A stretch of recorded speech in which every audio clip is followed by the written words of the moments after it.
said sun goes around the earth, and for 5 centuries every scientist said sun goes around the earth. It was only Copernicus in the 7th century who came and said no, earth goes around the sun. So it took 500 years for knowledge to go forwards.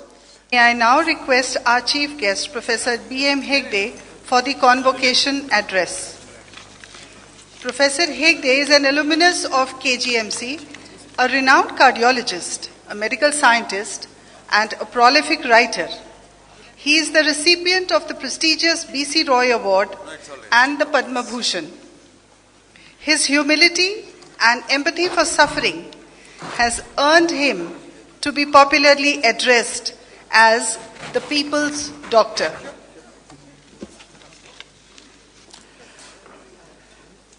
Good evening, everyone. Honorable, respected, and my dear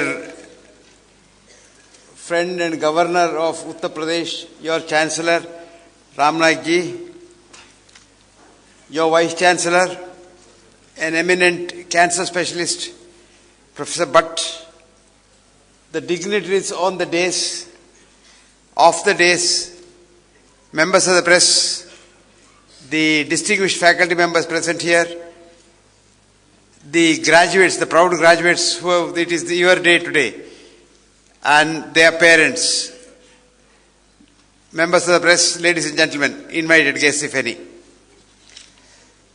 Convocation address is a time to remind the graduates who have just graduated to still have your feet on the ground while the head is in the 9th cloud. Congratulations. Let me first congratulate you for getting your degree and getting where you are. But let me remind you, your learning does not stop here.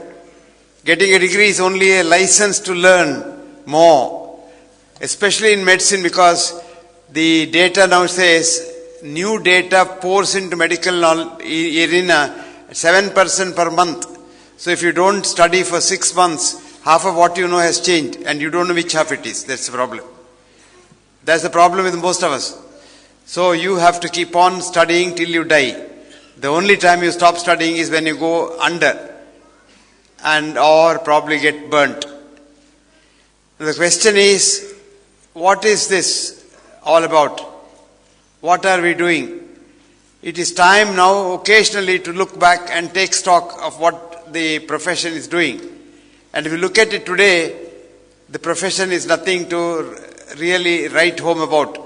It has not set the Gomti on fire, nor has it set anybody in any. It's actually in very bad times. It's in the crossroads, looking which way to go. And when you are at the crossroads, it's better to take the road less traveled so that you take some new steps forwards. A lot has been talked about research.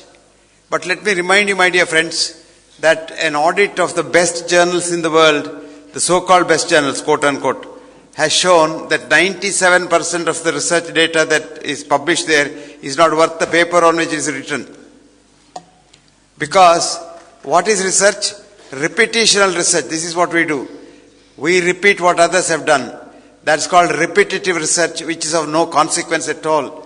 Because it is Karl Popper, a great thinker, a professor of science philosophy in the London School of Economics in the 50s, wrote one very important sentence. In Hindi it is called Kahavat. He said, knowledge advances not by repeating known things, but by refuting false dogmas.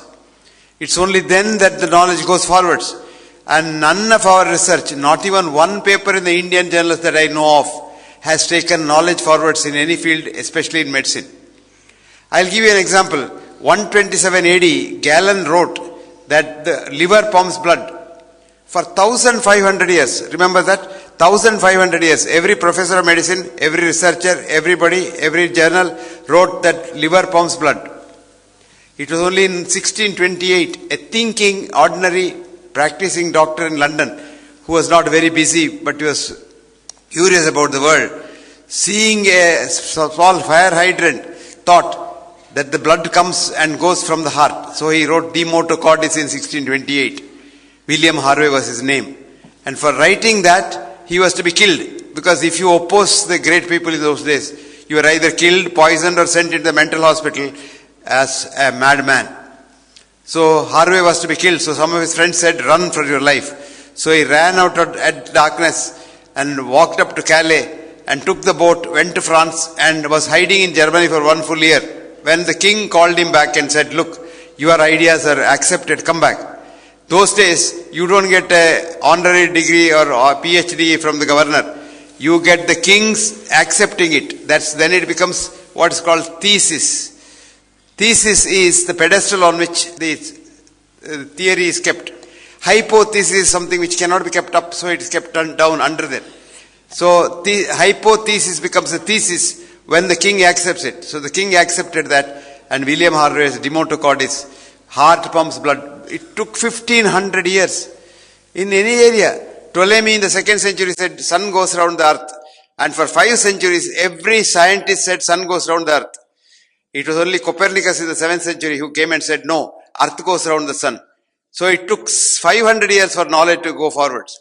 So I want you youngsters who have now got, really charged with all your enthusiasm to do research which refutes false dogmas in medicine, of which there are plenty. Actually, medicine is full of false dogmas.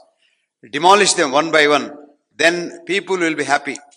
Actually, it was in the year 2002, I was invited for a convocation address in the White Memorial Center of the University of California in Los Angeles, where I introduced a concept called medical humanism. What we need is humanism. Anything that you do should have some comfort for the other human being. That's called the real art of medicine. You know what art is? Art is making another man's day. So, art of medicine is making somebody comfortable, and that's the real humanism of medicine. So whatever is your degree, whatever is your encomiums, whatever are your achievements, see that the suffering humanity which needs your help gets what it wants. You don't know when you are well what you want. When you are ill, you want your doctor to be a god. You want your doctor to be the best human being that you have. And then if you are ill, you know you want a good doctor. But when someone else is ill, you have to be a good doctor if you really want to reciprocate that feeling. That's called medical humanism, a word which Comte in France introduced for business humanism. Humanism in business, humanism in medicine, humanism in science. Today what has happened is, science has also lost its character. Science is actually inquiry. But today science has become a business. Science has become a religion. And science is so dogmatic, more dogmatic than religion. And today science has got so many myths which have to be demolished. Now let me say what research you have to do. Find out you have a problem. Every day you have a problem on the bedside. If you have a problem on the bedside, try to go as far away from the bed as you can to get an answer. That is called true research. And this is the only way we can take knowledge forwards in this area. One of the biggest stumbling blocks in medicine is dominance of one system over all other systems in treatment. That's the Western medical system. And why the Western medical system is believed to be the best? Because we were brought up in that education school. In school, we were told Western education is the best. We were told, and nobody talks about Indian education. It's only now, with Narendra Modi becoming the Prime Minister of the country, some people have started thinking about Indian education. Formerly, if you talk about Indian education, they say you are either a villager or you are uneducated. But truly, it's the West that wants Indian education today. Because Western education has no meaning at all. And Western education makes everybody same robot. Actually, no two human beings are alike. But the school wants you to be alike. And this is where our educational system has gone wrong. So unless we reform our school system, our research will not change also. So there's no use preaching to you at this stage.